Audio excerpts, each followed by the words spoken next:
Bismillahirrahmanirrahim. Assalamualaikum warahmatullahi wabarakatuh. Alhamdulillahi rabbil alamin, wassalatu wassalamu ala asyrafil anbiya'i wal mursalin wa ala alihi wa sahbihi ajma'in, wa ba'd. Nas'allaha ayyamunna alaina bil ilmin nafi' wal amali salih wa iyaftah lana futuhal arifin wa iyarzuqana al ikhlas fil aqwali wal a'mal, Allahumma amin.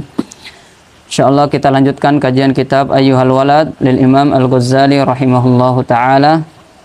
Sekarang kita sudah sampai pembahasan halaman 57.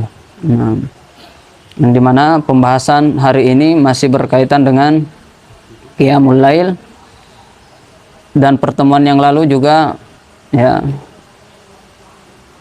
masih berkaitan dengan Qiyamul Lail. Maka tidak apa-apa kita baca dulu terlebih dahulu halaman 55. Sekaligus kita murajaah.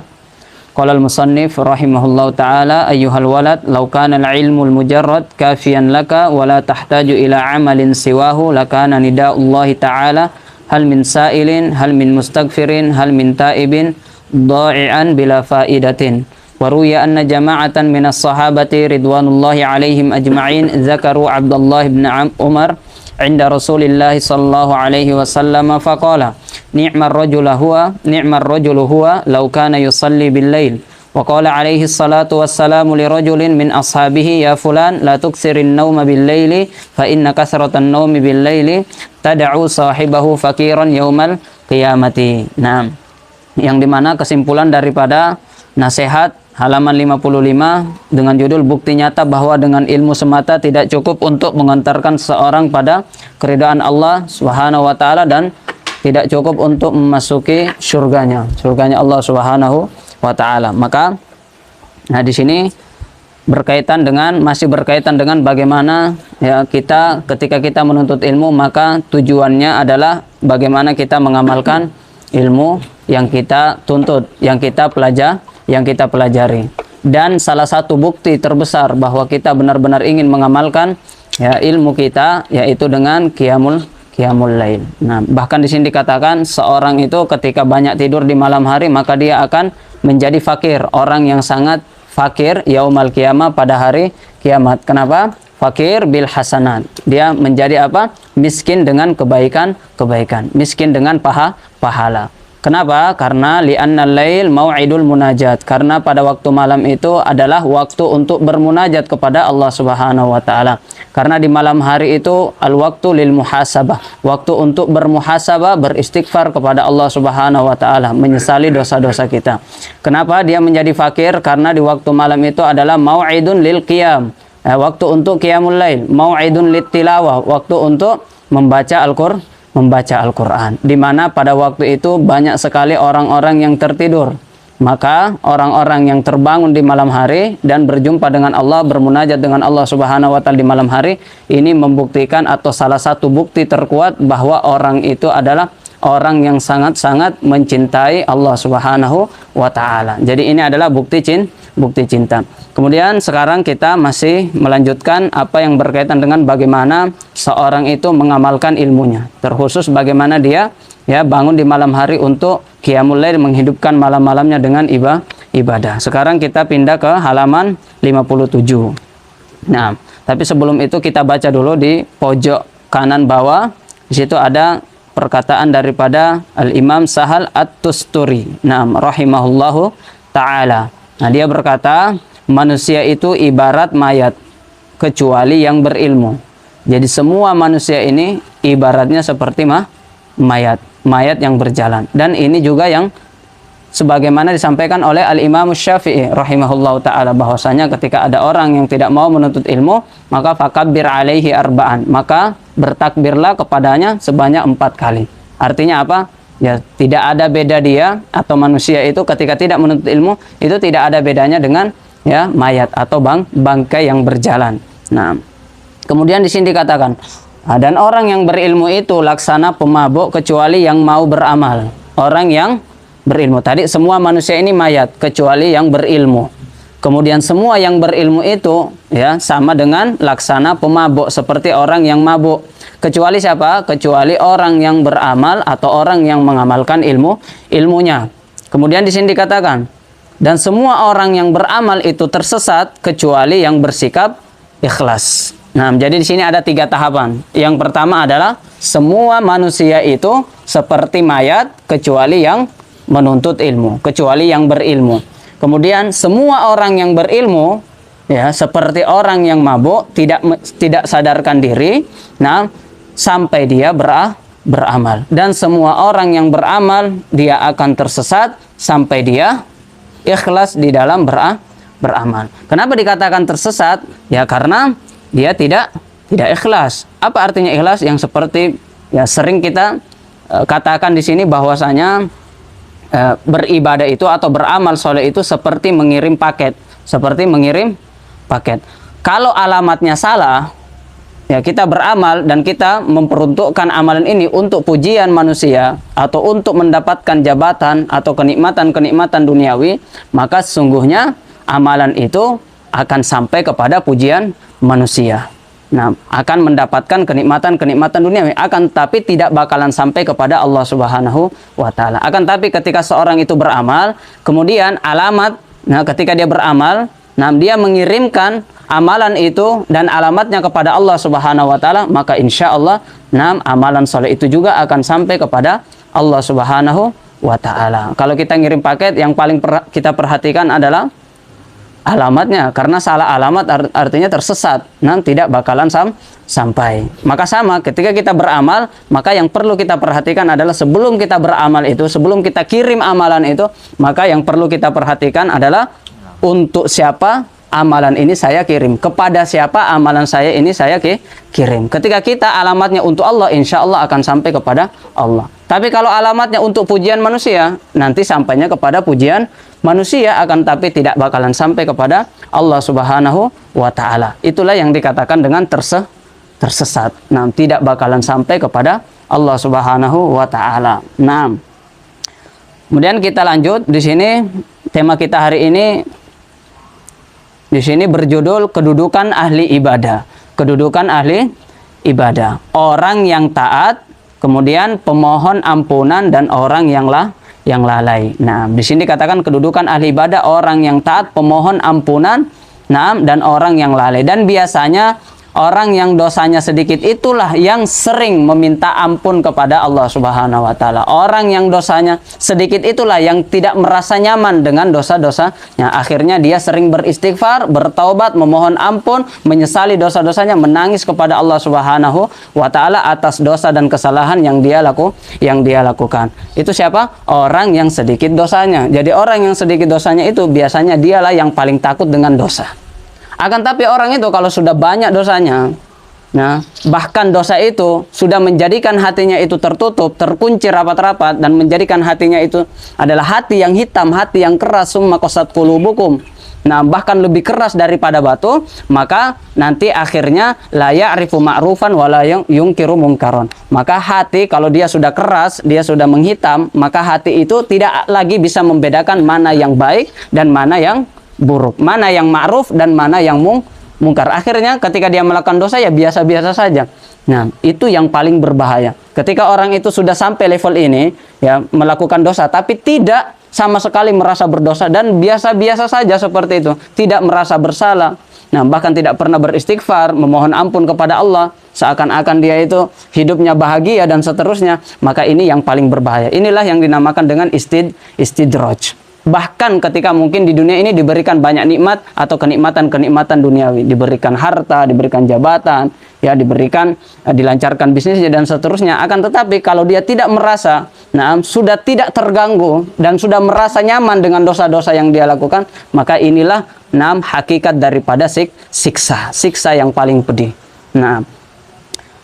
Kemudian di sini kita bacakan ya matan daripada atau nasihat daripada Al-Imam Al-Ghazali, qala al-musannif atau qala al-Imam Al-Ghazali, rahimahullahu taala rahmatal abrar, ayyuhal walad wa minal laili fatahajjad bihi amrun wa bil asharihum yastaghfirun syukrun wal mustaghfirina bil ashari zikrun.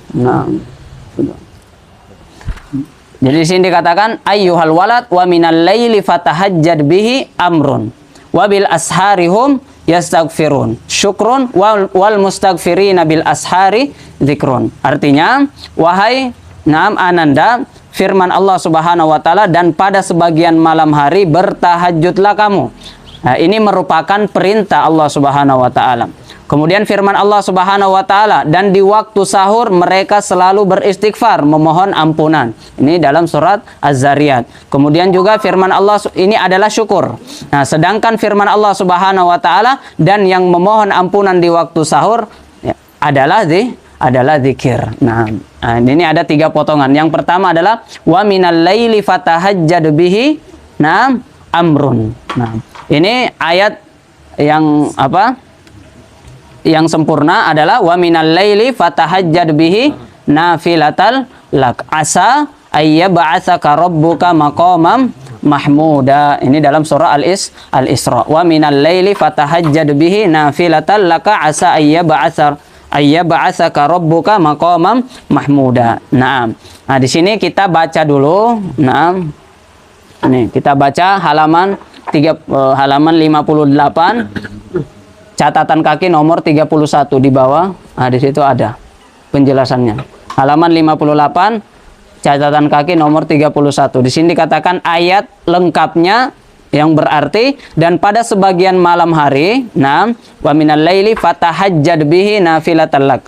Nah, dan pada sebagian malam hari bertahajudlah engkau sebagai suatu ibadah tambahan bagimu. Asa ayyab'atsaka rabbuka maqamam mahmuda. Mudah-mudahan Rabbmu mengangkat engkau ke tempat yang terpuji. Imam Al-Qurtubi berkata, tahajud adalah berdiri untuk sholat setelah bangun dari tidur. Jadi tahajud itu apa? Sholat tahajud adalah sholat yang dilaksanakan setelah tidur. Sholat yang dilaksanakan setelah tidur. Jadi di malam hari seorang tidur dulu. Setelah itu terbangun di malam hari, kemudian mendirikan sholat. Itulah yang dinamakan dengan sholat tahajud. Adapun sholat malam, tanpa tidur pun itu sholat malam. Semua sholat yang dilakukan di waktu malam, meskipun dia belum tidur, bahkan mungkin dia sholat witir sebelum tidur, itu juga namanya qiyamul lail. Nah, atau sholat malam. Jadi sholat malam ini lebih khusus, lebih umum. Ya, semua sholat yang dilaksanakan di malam hari namanya sholat malam atau qiyamul lail. Tapi kalau sholat tahajud itu khusus. Apa itu sholat tahajud? Yaitu sholat yang dilaksanakan setelah tidur. Tidur dulu, kemudian terbangun, kemudian mendirikan sholat. Itulah yang dinamakan dengan sholat tahajud. Nah, jadi lebih afdol. Kemudian sholat tahajud ini termasuk juga qiyamul lail. Karena sholat tahajud juga dilakukan di malam hari. Jadi tidak semua sholat tahajud itu, tidak semua sholat tahajud itu qiyamul lail. Tapi semua enggak gitu. Gimana? Nah, kalau sholat tahajud dia pasti qiyamul lail. Tapi kalau qiyamul lail belum tentu sholat tahajud. Boleh jadi qiyamul lail itu sebelum tidur. Nah, ini di sini dikatakan oleh Al-Imam siapa? Al-Imam Al-Qurtubi, bahwa sholat tahajud adalah berdiri untuk sholat setelah bangun dari tidur. Kemudian para ahli tafsir berbeda pendapat tentang tafsir daripada kata nafilatal lak. Apa yang dimaksud dengan nafilah? Imam Al-Muqatil berkata, sebagai karomah bagimu, yaitu bagi Nabi Muhammad sallallahu alaihi wasallam, sebagai kemuliaan bagi Nabi Muhammad sallallahu alaihi wasallam. Sebagian mufassir berkata bahwa sebagai kewajiban tambahan bagimu. Jadi ada yang mengatakan nafilatal laka ini artinya adalah karomah bagi Rasulullah sallallahu alaihi wasallam. Kemudian yang kedua, ada juga yang berkata sebagai kewajiban tambahan bagimu atas kewajiban yang dibebankan kepada umat. Nah, kemudian tidak ada perbedaan pendapat bahwa sholat tahajud hukumnya sunnah bagi umat Rasulullah Sallallahu Alaihi Wasallam. Berarti ijma ulama, kesepakatan para ulama yang mengatakan bahwasanya apa hukum sholat tahajud, mereka bersepakat dan mengatakan bahwasanya hukum sholat tahajud adalah sunnah, tidak wajib. Tapi min afdoli sholat ba'dal faridah. Afdalus sholat ba'dal faridah apa? Ya sholat qiyamul lail, sholat tahajud. Inilah sebaik-baik sholat setelah sholat 5 waktu. Nah, Kemudian dikatakan di sini, tetapi para mufassir berbeda pendapat, apakah sholat ini diwajibkan kepada Rasulullah Shallallahu Alaihi Wasallam ataukah tidak. Nah, jadi kalau untuk umat sepakat para ulama bahwa ini tidak wajib. Tapi kalau hukum sholat tahajud bagi Rasulullah Shallallahu Alaihi Wasallam ini berbeda pendapat. Sebagian ulama mengatakan hukumnya wajib bagi Rasulullah, tapi sunnah bagi umatnya. Jadi sholat tahajud itu wajib bagi Nabi. Makanya ya ketika Rasulullah SAW itu tertidur maka dikodok. Dikodok sholat malamnya itu dikodok. Nah, ketika tidak sempat sholat malam. Nah, karena sebagian ulama mengatakan ya ini hukumnya wajib. Tapi sebagian yang lainnya ya tetap tidak wajib. Tapi di awal-awal ya tetap sholat tahajud ini atau qiyamul lail ini memang wajib di awal Islam. Nah, kemudian dimansuh, dirubah hukumnya dari wajib menjadi sunnah. Nah, jadi pada kesimpulannya adalah apa hukum sholat tahajud kita bagi dua. Untuk umat Nabi Muhammad Sallallahu Alaihi Wasallam hukumnya sunnah sesuai kesepakatan para ulama. Kemudian apa hukum sholat tahajud bagi Rasulullah Sallallahu Alaihi Wasallam, hukumnya berbeda antara para ulama. Secara umum ada dua pendapat. Pendapat yang pertama mengatakan wajib, pendapat yang kedua mengatakan tidak wajib, dan wajibnya itu sudah dimansuh atau sudah dihapuskan. Oh, insyaallah. Nah, ini di sini dikatakan tahajud merupakan kewajiban. Berbeda pendapat. Sebagian mufassir berpendapat bahwa sholat tahajud merupakan kewajiban atas Rasulullah Shallallahu Alaihi Wasallam. Ini pendapat yang pertama, kewajiban. Jadi wajib, dan tidak wajib atas umatnya. Nah, sedangkan mufassir lainnya berpendapat bahwa kewajiban sholat tahajud bagi Rasulullah Shallallahu Alaihi Wasallam ini telah dihapus. Artinya sudah tidak wajib. Dulunya wajib. Kalau dulu sepakat wajib. Tapi ya setelah itu ada yang berpendapat tetap wajib, ada yang berpendapat hukumnya sudah dihapus dan sudah tidak wajib. Nah,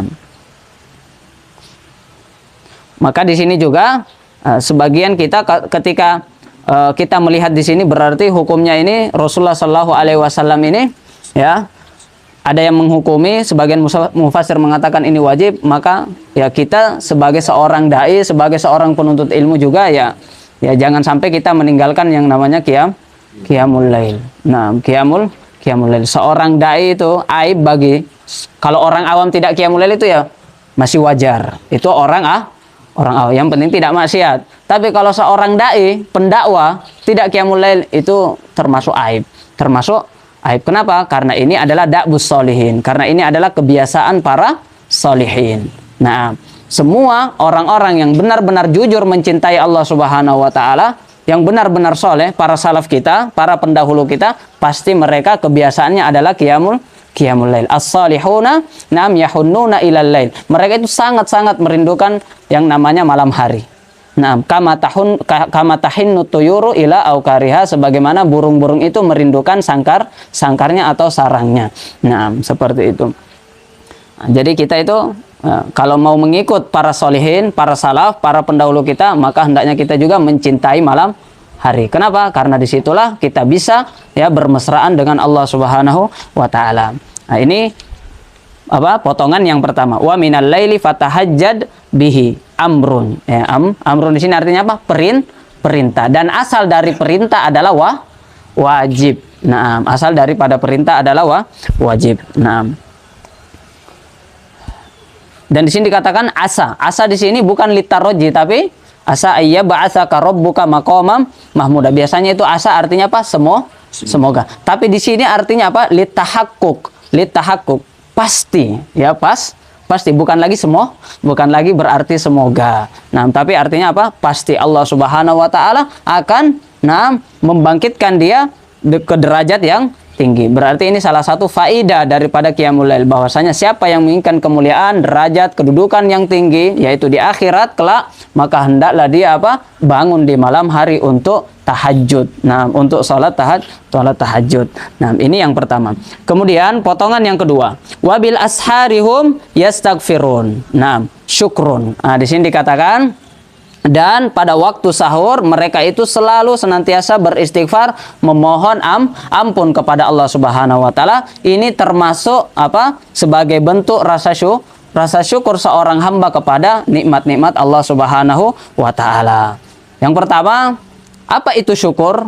Nah, secara ringkas syukur itu artinya menggunakan nikmat-nikmat Allah Subhanahu wa taala sesuai dengan fungsinya. Menggunakan nikmat-nikmat Allah Subhanahu wa taala untuk beribadah kepada Allah Subhanahu wa taala. Itulah hakikat daripada syukur. Itulah hakikat daripada syukur. Nah, menggunakan mata kita. Kenapa Allah Subhanahu wa taala memberikan kita mata? Ya, supaya mata ini kita gunakan untuk beribadah, supaya mata ini kita gunakan untuk membaca Al-Qur'an, untuk belajar, untuk menuntut ilmu. Nah, dan untuk melihat hal-hal yang diridhoi Allah Subhanahu wa taala. Kenapa Allah Subhanahu wa taala memberikan kita lisan? Supaya lisan ini kita gunakan untuk berzikir, untuk membaca Al-Qur'an, saling menasehati, wa tawasau bil haqqi wa tawasau bis sabr, ya, untuk saling memberikan nasihat dalam kebaikan dan juga dalam kesabaran.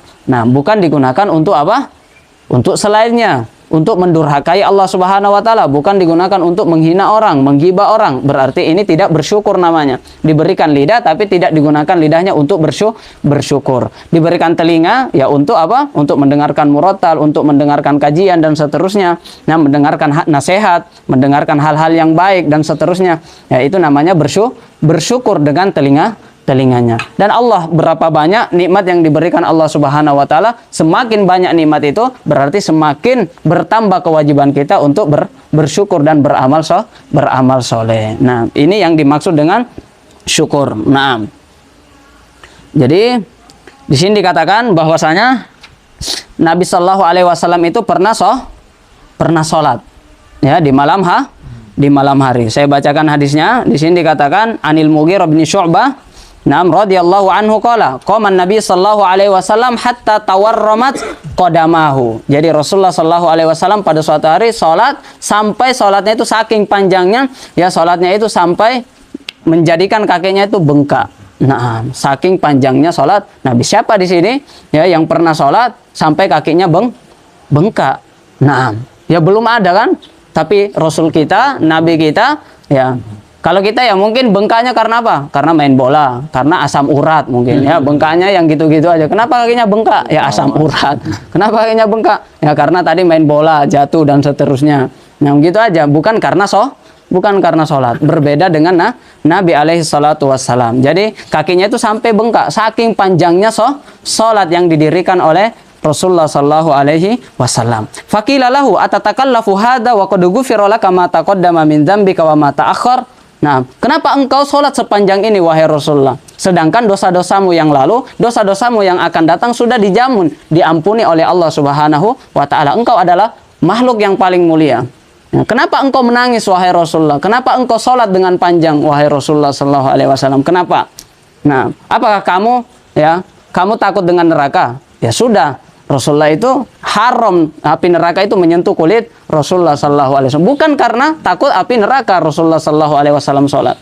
Apa kamu ingin mengetuk pintu surga? Ya bukan juga. Rasulullah itu sudah dijamin masuk ke dalam surga. Di sini dikatakan an Anas ibni Malik radhiyallahu anhu qala, dari Anas bin Malik radhiyallahu anhu ya berkata, qala Rasulullah sallallahu alaihi wasallam, Rasulullah sallallahu alaihi wasallam bersabda, ati babal jannati yaumal qiyamah fa astafti. Ya, kata Rasulullah, saya itu datang nanti pada hari kiamat ke pintu surga pada hari kiamat, fa astafti, kemudian saya minta untuk dibukakan, saya mengetuk pintu surga itu, kata Rasulullah. Kemudian fayaqulul khazin, kemudian penjaga surga itu, malaikat yang menjaga surga itu berkata, siapa kamu? Siapa kamu yang mengetuk? Nah, kemudian man anta? Fa'aqulu, maka Nabi bersabda, Nabi menjawab, ana Muhammad, saya adalah Muhammad. Fayaqulu, maka penjaga surga itu, malaikat penjaga surga itu mengatakan, bika umirtu la aftahu li ahadin qablaka. Nah, jadi aku diperintahkan oleh Allah Subhanahu wa taala untuk tidak membukakan pintu surga ini, nah, bagi siapapun sebelum engkau.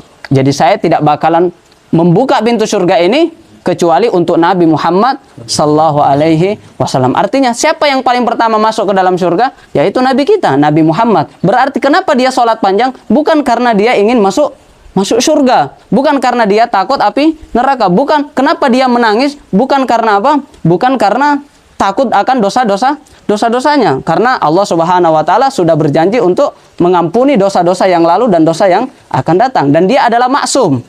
Ya, terhindar, terjaga daripada dosa-dosa. Berarti apa yang menjadikan Rasulullah sallallahu alaihi wasallam salat selama itu sampai kakinya itu bengkak? Jawabannya adalah fayaqulu afala akunu abdan syakura.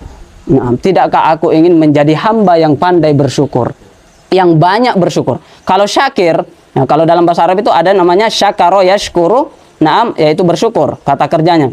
Kalau orang yang bersyukur namanya syakir. Apa itu syakir? Orang yang bersyukur. Kalau syakur itu artinya orang yang banyak bersyukur. Ya, orang yang banyak bersyukur, bukan hanya bersyukur, tapi sering dan senantiasa istiqomah, ya, terus-menerus bersyukur. Itu yang namanya syakur. Berarti yang mana yang lebih bagus, syakir atau syakur? Syakur. Kalau syakir bersyukur, kalau syakur banyak bersyukur, pandai bersyukur. Dan ini tidak mudah. Maka dikatakan wa qalilum min ibadiyash syakur. Dan sangat sedikit hamba-hambaku yang pandai bersyukur. Sangat sedikit hambaku, ya, golongan daripada hamba-hambaku ini yang sering bersyukur. Nah, jadi mensyukuri nikmat ini ya sangat sedikit golongan orang-orang yang pandai bersyukur. Sedangkan Nabi Shallallahu Alaihi Wasallam itu ya kenapa? Ya, kenapa sholat lama-lama? Hanya pengen bersyukur kepada nikmat-nikmat yang diberikan kepadanya. Afala akunu abdan syakura.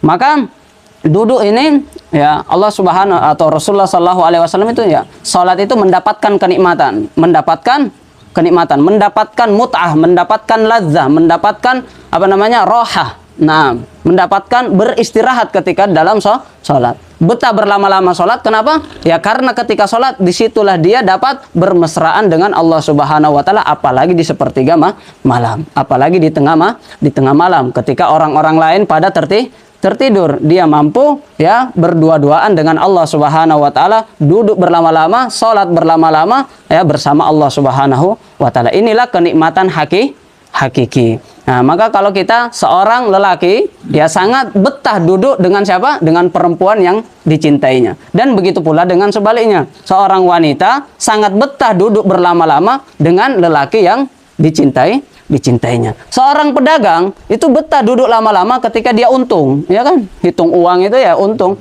ya. Mau ngantuk pun ya minum kopi, ya.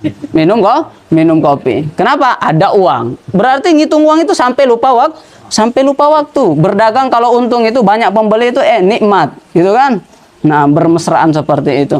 Nah, tapi kalau orang yang soleh itu nikmatnya bukan karena bermesraan dengan makhluk, bukan bermesraan dengan kenikmatan duniawi, bukan bermesraan dengan apa? Dengan dengan apa? Dengan dagangannya ya seperti itu. Tapi orang yang soleh itu kenikmatannya ketika dia mampu bermesraan dengan Sang Pencipta. Ketika dia mampu apa? Duduk dan bermesraan, mendekat, merapat kepada Sang Pencipta yang setiap hari memberikan nikmat yang tak terhingga, nikmat yang tak terhitung yang telah menciptakannya. Nah, maka sebagian mereka mengatakan laukana ahlul jannah yajiduna ladza mithla ma najiduhu fi jawfil lail lakanu fi 'ishin thayyib. Fi hayatin thayyibah. Kalau seandainya penghuni surga itu mendapatkan apa? Kenikmatan, kelezatan, kebahagiaan seperti kenikmatan atau lezatnya lezat yang kami dapatkan ketika kami itu sholat pada malam hari.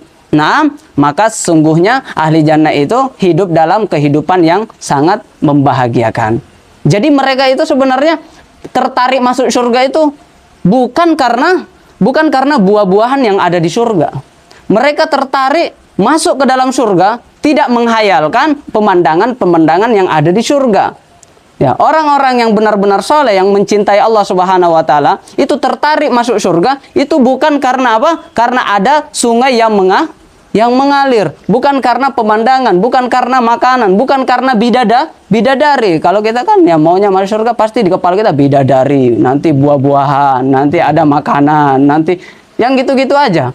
Ya kan, sebatas itu yang kita bayangkan di surga. Tetapi kalau orang yang sangat rindu kepada Allah Subhanahu wa taala, ya sangat mencintai Allah Subhanahu wa taala, tentunya dia ya yang dihayalkan ketika masuk surga adalah perjumpaan dengan Allah Subhanahu wa taala. Nah, maka ketika itu ya kenapa? Ya karena mereka sudah merasakan nikmatnya bermesra-mesraan dengan Allah Subhanahu wa taala, sudah merasakan bagaimana nikmatnya, nikmat yang sangat luar biasa, lezat yang sangat luar biasa ketika mereka sholat di malam hari, sudah merasakan di dunia. Akhirnya apa? Ingin kelezatan itu ya bisa didapatkan lagi ketika mereka memasuki surga. Maka mereka ini, orang-orang yang seperti ini, nanti di surga Allah Subhanahu wa taala wajahnya itu bercahaya sebagaimana disebutkan dalam surat Al-Qiyamah, wujuhu yauma idzin nadirah. Pada hari itu wajah-wajah mereka itu bersinar, bercahaya. Kenapa? Nam ila rabbiha nadirah. Karena mereka diberikan kenikmatan yang sungguh luar biasa. Nikmat nomor satu yang ada di surga Allah Subhanahu wa taala yaitu apa? Ila rabbiha nadirah. Mereka diberi kesempatan untuk melihat wajah Allah Subhanahu wa taala. Nah, inilah seorang apa? Hakikat daripada orang yang mencintai Allah Subhanahu wa taala. Ya, karena sudah merasakan betapa nikmatnya berdua-duaan, betapa nikmatnya qiyamul lail. Makanya kita katakan tadi, ini adalah da'bus sholihin, ini adalah kebiasaan orang-orang soleh. Ini adalah apa? Ini adalah orang-orang soleh sangat-sangat merindukan di malam hari, karena pada waktu itu mereka dapat mendekat kepada Allah Subhanahu wa taala. Mereka dapat merasakan kenikmatan yang luar biasa ketika mereka qiyamul lail. Ketika mereka menangisi dosa-dosa mereka ya di waktu sahur, di waktu atau di sepertiga malam terakhir. Nah, maka sekali lagi ya jangan sampai kita terhalang dari nikmat ini. Nah, lilladzina ahsanul husna wa ziyadah. Nah, wa ziyadah di sini kata para mufasir adalah yaitu melihat wajah Allah Subhanahu wa ta'ala. Nah, melihat wajahnya Allah Subhanahu wa ta'ala. Kenapa? Orang-orang ini karena sudah merasakan nikmatnya apa? Nikmatnya qiyamul lail. Orang yang sudah merasakan nikmatnya qiyamul lail, nanti insya Allah di hari pembalasan juga akan diberikan nikmat yang lebih lagi daripada itu, yaitu langsung melihat wajah Allah Subhanahu wa ta'ala. Dan inilah kenikmatan yang tiada tara. Bukan buah-buahan itu, bukan makanan-makanan itu. Nah, contoh seperti ini. Orang atau sesuatu ya makhluk yang masuk di dalam istana, anggaplah istana itu ya ada raja di dalam atau ada presiden lah, ibaratnya seperti raja atau presiden. Kalau misalnya ada semut yang masuk ke istana, kira-kira dia mau apa? Apakah dia mau ketemu presiden atau dia ketemu raja? Ya tidak, dia mau cari makan, ya kan? Dia mau cari gula itu, semut itu. Nah, tidak mungkin mau ketemu presiden itu. Nah, kalau ada tikus masuk istana, anggaplah kalau ada tikus ya. Tapi biasanya tikus tidak masuk istana itu. Kalau rumah kita ya sering ya. Anggap tikus masuk istana itu cari apa? Mau ketemu presiden? Mau ketemu raja? Ya tidak juga kan? Mau cari sampah, mau cari makanan. Tapi kalau orang waras masuk istana raja, masuk istana presiden, dia mau ketemu siapa? Ya ketemu presiden, ketemu raja. Ya sama tadi. Orang kalau masuk surga, jangan seperti semut, cari makan. Ya meskipun itu kenikmatan juga ya, enggak apa-apa sebenarnya, enggak apa-apa. Tapi maksud kita adalah bahwasanya kenikmatan yang nomor satu itu, yang ada di bayangan kita ketika kita mendengar kenikmatan surga itu, yang kita harus nomor satukan adalah melihat wajah Allah, bukan buah-buahan. Buah-buahan juga termasuk kenikmatan surga, tapi selalunya gitu ya bidadari. Di otak kita ya gitu-gitu aja itu. Jangan sampai seperti tikus, jangan sampai seperti semut. Mau masuk istana ya mau cari makan saja, tidak mau ketemu dengan siapa? Yang punya istana, tidak mau berjumpa dengan siapa? Yang punya surga, yang menciptakan surga, yang menciptakan buah, yang menciptakan bidadari, yang menciptakan sungai, yang menciptakan pemandangan yang indah. Itu yang harus kita temui kalau kita benar-benar mencintai Allah Subhanahu wa ta'ala. Nah, ini sedikit-sedikit kita merubah mindset kita tentang surga gitu. Jadi sekali-kali kalau nikmatnya surga apa artinya? Yang nomor satu, trending nomor satu apa? Yang itu, harusnya yang itu. Nanti buah-buahan enggak apa-apa, tapi belakang-belakang aja. Buah-buahan, terus nanti ada bidadari, itu belakang-belakang saja. Itu bonusnya saja. Nah, itu berjumpa dengan Allah, kemudian apa? Membersamai Rasul, ini yang nomor dua. Membersamai Rasulullah Shallallahu Alaihi Wasallam, bertemu dengan Abu Bakar, bertemu dengan Umar, bertemu dengan Utsman, itu sangat indah itu.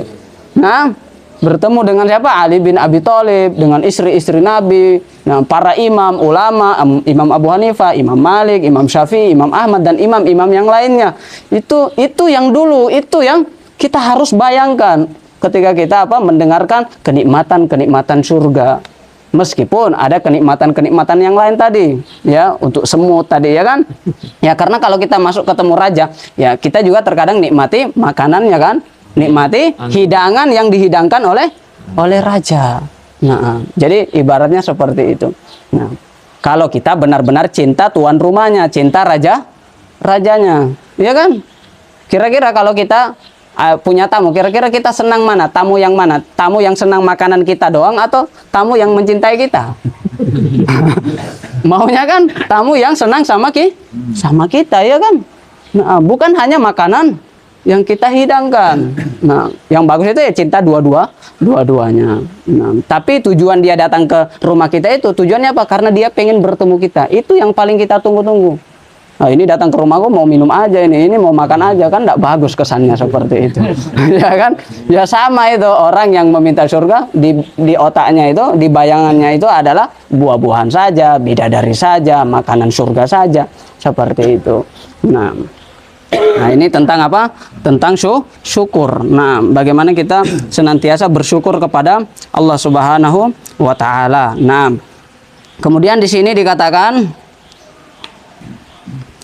potongan yang ketiga, wal mustaghfirina bil ashar zikrun. Ini potongan yang ketiga. Di sini dikatakan orang-orang yang beristighfar di waktu sahur. Ini termasuk zikrun atau zikir. Apa itu zikir? Zikir itu bisa berarti menyebut, bisa berarti mengingat. Karena dia ngingat, akhirnya disebut-sebut. Ya kan? Lawannya apa? Lalai. Lawannya apa? Lupa. Kalau lupa bisa disebut. Ada yang bisa nyebut kalau lupa?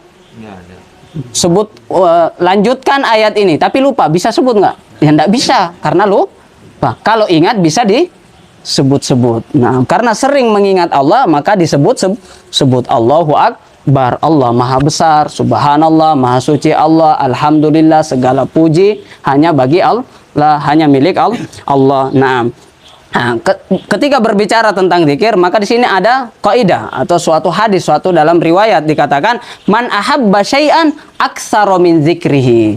Siapa yang mencintai sesuatu, pasti dia akan sering menyebut sesuatu itu, sesuatu yang dia cintai. Nah, orang kalau cinta apa? Ini apa? Cinta apa di sini? Bola. Cinta bola. Maka yang sering keluar itu ketika di tongkrongan adalah tentang bola. Nah, yang suka mancing, ya omongannya juga tentang mancing. Yang suka touring, omongannya tentang touring. Yang suka bisnis, omongannya tentang bisnis. Semua yang dilihat ini, oh ini bisa jadi uang ini. Oh ini bisa jadi uang ini. Ya. Yang dilihat adalah peluang. Omongannya itu bagaimana bisnis dan seterusnya. Jadi tergantung kesenangan kita. Kalau kita cinta Allah, berarti yang paling sering kita sebut adalah Allah Subhanahu wa taala. Maka jangan sampai yang paling sering kita sebutkan dalam kehidupan kita ini, dalam keseharian kita ini adalah sesuatu yang bersifat duniawi saja. Misalnya 3 jam hanya menyebutkan tentang dunia. Allah hanya disebutkan 3 menit. Nah, ini kan tidak seimbang namanya. Tidak seimbang. Harusnya Allah dulu yang paling banyak disebut. Kenapa? Karena kita harus menomorsatukan Allah Subhanahu wa taala di dalam cinta kita. Nah, yang paling pertama yang harus kita cintai adalah Allah Subhanahu wa taala. Artinya yang paling banyak yang harus kita sebutkan, yang harus kita ingat adalah Allah Subhanahu wa taala. Nah, misalnya apa? Seorang ibu atau seorang ayah misalnya, dia cinta sama anaknya. Cinta sama anaknya, ya kan? Karena sering cinta sama anaknya, maka dia sering memikirkan anaknya. Ketika anaknya misalnya mondok jauh di sana misalnya, nah maka dia sering menyebut nama anaknya. Ketemu orang, oh anak saya di sana sudah hafal Quran misalnya. Anak saya sekolahnya di pondok ini. Sering dengar bapak-bapak ngomong seperti itu sama temannya. Anak saya mondok di sana, anak saya sudah hafal ini, anak saya. Kenapa sering disebut anaknya? Karena dia cinta sama Anaknya. Dia kan tidak sebut anak orang kan? Yang sering ada di kepalanya itu ya anaknya. Kenapa kira-kira? Ya karena bapaknya ini sangat mencintai anaknya. Nah, tidak terlalu mencintai, melebihi cintanya apa? Anaknya orang ya kan? Makanya lebih banyak disebutkan anaknya daripada anak orang. Nah, maka sama ketika misalnya dia dia sakit, maka dia khawatir kepada anaknya. Maka begitu pula dengan orang yang beriman. Ya, seorang ayah itu ketika anaknya sakit, atau seorang ibu ketika anaknya sakit, maka dia tidak merasa tenang ya kan? Dia khawatir, dia memikirkan anaknya. Nah, sama dengan orang yang beriman. Ketika dia tidak menyebut Allah Subhanahu wa taala, dia tidak merasa nyaman. Dia tidak merasa nyaman. Makanya dikatakan ala bidzikrillahi tatmainnul qulub. Kapan dia orang yang beriman ini, orang yang mencintai, yang benar-benar mencintai Allah Subhanahu wa taala, merasakan kenikmatan, merasakan kenyamanan, merasakan ketenangan, merasakan tumaknina ketika dia mengingat Allah Subhanahu wa taala. Makanya dikatakan ala bidzikrillahi tatmainnul qulub. Jadi kalau kita misalnya sering menyebut-nyebut Allah Subhanahu wa taala atau tidak menyebut Allah dan tidak ada apa-apa, berarti tanda tanya kan? Tanda tanya, benarkah kita cinta kepada Allah atau tidak? Jangan sampai ya kita hanya mengaku ketika kita mengatakan saya mencintai Allah Subhanahu wa taala. Apa artinya saya mencintai Allah Subhanahu wa taala? Artinya apa? Kita mencintainya dengan hati kita. Ya, mencintai Allah Subhanahu wa taala ya dengan hati kita, hati kita sering mengingat Allah Subhanahu wa taala, mencintai Allah Subhanahu wa taala dengan lisan kita. Bagaimana kita senantiasa membasahi lisan kita untuk menyebut ya keagungan kemuliaan Allah Subhanahu wa taala, dan juga dengan perbuatan kita. Bagaimana kita gunakan anggota tubuh kita untuk beramal, untuk mendekat kepada Allah Subhanahu wa taala. Itulah hakikat cinta. Siapa yang mencintai kita, dia akan menyebut kita, dia akan mengingat kita. Lawannya apalah? Lalai. Nah, wa man a'rada an dzikri fa inna lahu ma'isyatan dongka. Dan siapa yang tidak mengingat Allah Subhanahu wa taala, jarang berzikir, maka dia akan hidup dengan kehidupan yang sengsara, tidak bahagia. Kehidupannya akan menjadi kehidupan yang sengsara. Nah, fa inna lahu ma'isyatan dongka. Tidak akan bahagia di dalam kehidupannya. Jadi kunci kebahagiaan itu ketika kita sering mengingat Allah Subhanahu wa taala. Sakinah, ketenangan ya. Jadi kebahagiaan itu dari mana? Dari ketenangan. Ketenangan itu dari mana? Dari mengingat Allah Subhanahu wa taala. Nah, kemudian di sini sedikit lagi ya, nggak apa-apa. Langsung aja. Qala alaihi salatu wassalam, Rasulullah sallallahu alaihi wasallam bersabda, salah satu ada tiga aswat, ada tiga suara yuhibbuhallahu ta'ala. Ya, yang dimana tiga suara ini sangat-sangat dicintai Allah Subhanahu wa ta'ala. Apakah suara ini? Suara dangdut? Bukan. Suara penyanyi? Bukan. Suara ngorok? Ya juga bukan juga ya kan. Suara gibah? Apalagi. Nah, jadi bukan suara-suara itu yang atau sinden, suara artis? Ya bukan juga kan. Nah, kita lihat apa tiga suara yang sangat dicintai Allah Subhanahu wa ta'ala. Nah, bukan suara dangdut, koplo, sinden, dan seterusnya. Nah, tapi suara yang pertama adalah aswatin yuhibbuhallahu ta'ala adalah sautud dik. Nah, suara ayam. Suara ayam yang berkokok itu. Nah, kenapa? Karena dia membangunkan orang tahajud. Nah, kita baca di sini di sebelahnya halaman 32, halaman 58, nomor 32 tadi. Di bawahnya itu di sini dikatakan hadis ini diriwayatkan oleh Ad-Dailami dari Ummu Sa'ad binti Zaid bin Thabit sebagaimana yang disebutkan oleh penulis Al-Kanz. Abu Daud, Ibnu Majah juga meriwayatkan dengan isnad jayyid. Dari Ibnu Abbas dia berkata, sesungguhnya ayam jantan berkokok di dekat Nabi sallallahu alaihi wasallam. Kemudian ada seorang laki-laki yang memaki dan melaknatnya. Jadi ada ayam berkokok, kemudian ada yang melaknat. Nah, tidak tahu bagaimana cara melaknatnya. Kemudian maka Nabi Shallallahu Alaihi Wasallam bersabda, jangan memakinya. Mengatakan kepada orang yang melaknat ayam berkokok itu, jangan engkau maki ayam yang berkokok itu. Di sini dikatakan jangan memakinya dan jangan pula melaknatnya karena ia menyeru untuk sholat. Jadi berkokoknya ayam itu supaya membangunkan kita untuk untuk sholat. Nah, maka suara ini sangat dicintai oleh Allah Subhanahu wa taala. Nah, lebih dicintai daripada suara ngorok kita ini. Nah, jadi untuk membangunkan orang tahajud. Yang kedua, suara yang dicintai Allah adalah wasautul ladzi yaqra'ul Qur'an. Suara ya membaca Al-Qur'an. Ini sangat dicintai oleh Allah Subhanahu wa taala. Nah, jadi ini menyenangkan pendengarannya Allah Subhanahu wa taala. Makanya kalau kita baca Quran enggak usah tergesa-gesa, enggak usah enggak usah seperti itu. Ya. Tapi pelan-pelan saja, karena ini menyenangkan pendengarannya Allah Subhanahu wa taala. Kenapa? Karena suara ketika yang kita keluarkan saat kita membaca Al-Qur'an, suara itu sangat disenangi oleh Allah Subhanahu wa taala. Kalau suaranya ndak indah, Ustaz, ndak merdu, ya tetap dicintai dan disenangi oleh Allah Subhanahu wa taala. Dan ketika kita membaca Al-Qur'an apalagi di malam hari, sebenarnya itu kita takdim. Tahu takdim? Setoran.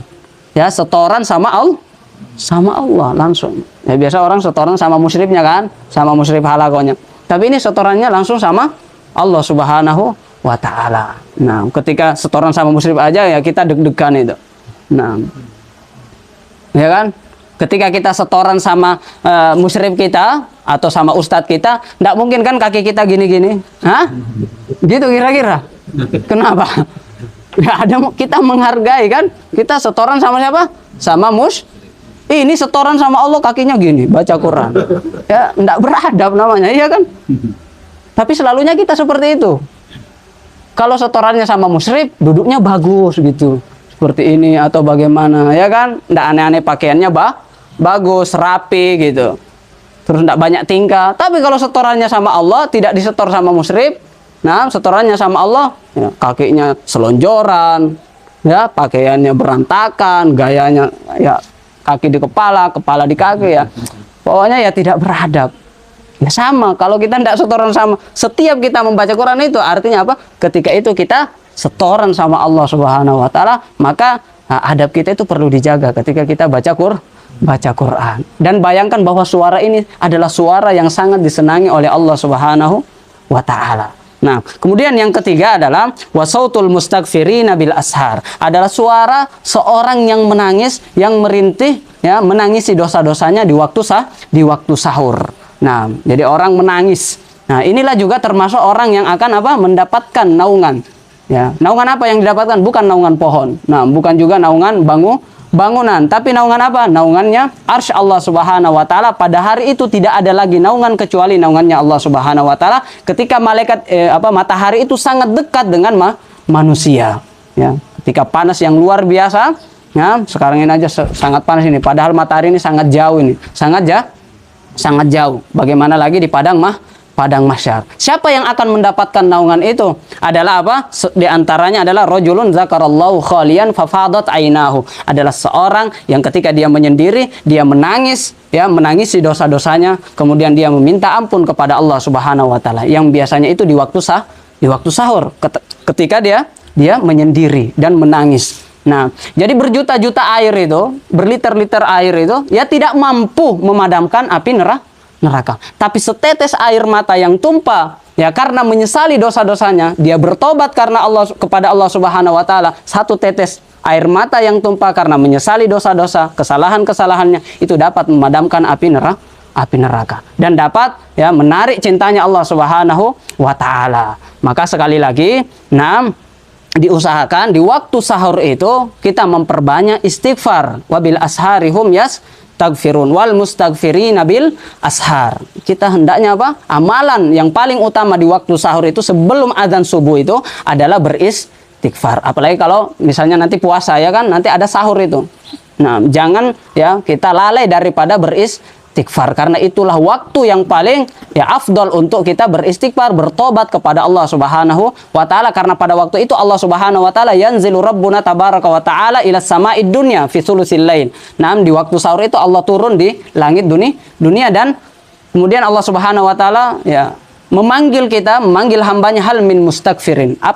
Apakah ada hamba-hambaku di antara hamba-hambaku yang mau beristighfar, memohon ampun kepadaku? Maka siapa yang memohon ampun, beristighfar, ya bertobat di waktu itu, maka Allah Subhanahu wa taala fa'aghfir lahu. Maka Allah Subhanahu wa taala akan mengampuni dosa-dosanya. Nah, ini adalah tentang beristighfar. Nah, kemudian yang terakhir di sini dikatakan qala Sufyan Ats-Tsauri rahimahullahu inna lillahi ta'ala rihan tahubbu bil ashari tahmilul adzkar wal istighfar ilal malikil jabbar. Ini sudah selesai. Nah, di sini Sufyan Ats-Tsauri rahimahullah taala berkata, sungguhnya Allah Subhanahu wa taala, di sini dikatakan sungguhnya Allah Subhanahu wa taala menciptakan angin yang berhembus di waktu sahur. Jadi di waktu sahur itu Allah Subhanahu wa taala mengirimkan angin. Angin ini berhembus. Untuk apa angin ini? Ya, di waktu sahur ini, angin itu akan membawa bacaan zikir dan istighfar menuju Allah Subhanahu wa taala yang Maha merajai dan Maha perkasa. Jadi setiap waktu sahur itu ada angin yang dimana angin itu akan berhembus dan mengirimkan zikir-zikir kita, mengirimkan istighfar itu kepada Allah Subhanahu wa taala. Nah, maka kita tinggal memilih di waktu sahur ini kita mau kirim apa? Kita mau kirim zikir, kita mau kirim istighfar, atau kita mau kirim suara ngorokan kita. Nah, tinggal memilih setiap waktu sahur. Setiap hari, setiap waktu sahur ada angin yang berhembus. Nanti tinggal kita mau kirim apa? Ya Allah, saya kirim suara ngorok saya gitu. Saya mau kirim zikir saya, berarti kita berzikir kepada Allah di waktu sahur. Saya baca Al-Quran, berarti kita kirim apa? Bacaan Quran kita. Kita beristighfar di waktu sahur, berarti kita mengirimkan istighfar kita kepada Allah melalui angin yang berhembus itu di waktu sahur itu. Tapi kalau kita tidak terbangun, berarti kita hanya mengirim apa? Suara ngorok kita, ya kan? Nah, suara ngorok kita yang itulah yang dikirim. Ya Allah, ini setoran saya hari ini. Tapi kok tiap hari gitu? Sekali-kali enggak apa-apa, tapi kok tiap hari? Kok hamba saya ini setiap sahur ngirimnya suara ngorok terus gitu? Kan su'ul adab namanya kalau gitu. Ya, su'ul, masa suara ngorok dikirim sama Allah. Sekali-kali zikir, sekali-kali bacaan Quran, sekali-kali istighfar.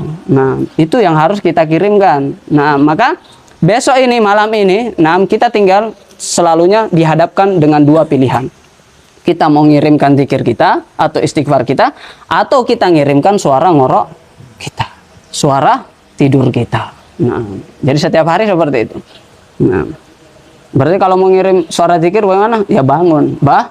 Bangun. Nah, sekali-kali bangun. Tidak bisa sholat dulu, ya paling tidak istighfar dulu. Yang penting bangun di waktu sahur itu. Waktu sahur itu apa artinya waktu sahur? Sebelum azan subuh.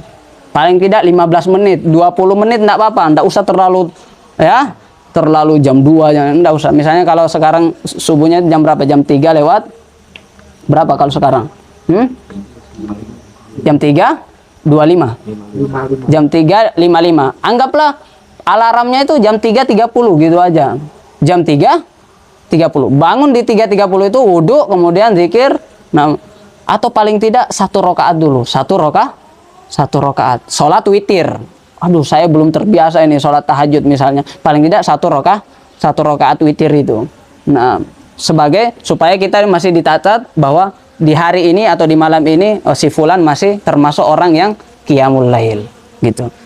Tidak bisa berdiri karena terlalu capek mungkin kerja, ya nggak apa-apa, duduk dulu gitu. Sholat duduk boleh.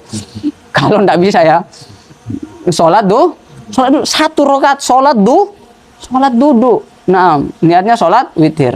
Nah, nanti besok tambah 3 rakaat. Duduk semua Ustaz, nggak apa-apa, 3 rakaat. Besok-besoknya sudah merasakan nikmat, kelezatan ya ketika terbangun di waktu sahur, baru bisa berdiri, baru bisa nambah dan istiqomah insya Allah sampai akhir hayat. Nah, inilah yang menjadi bekal kita.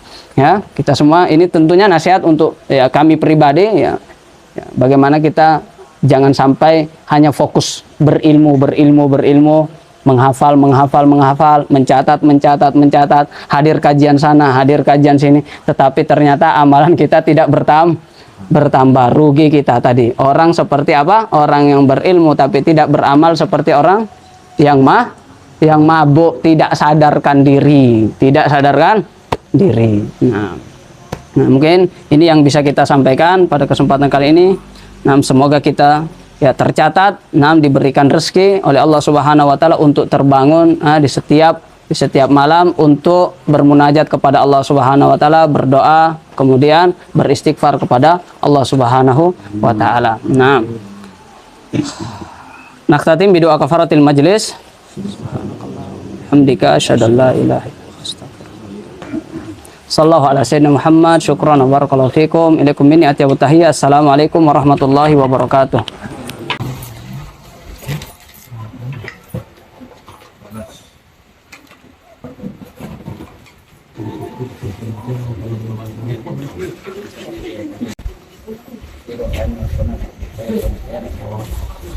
Oke.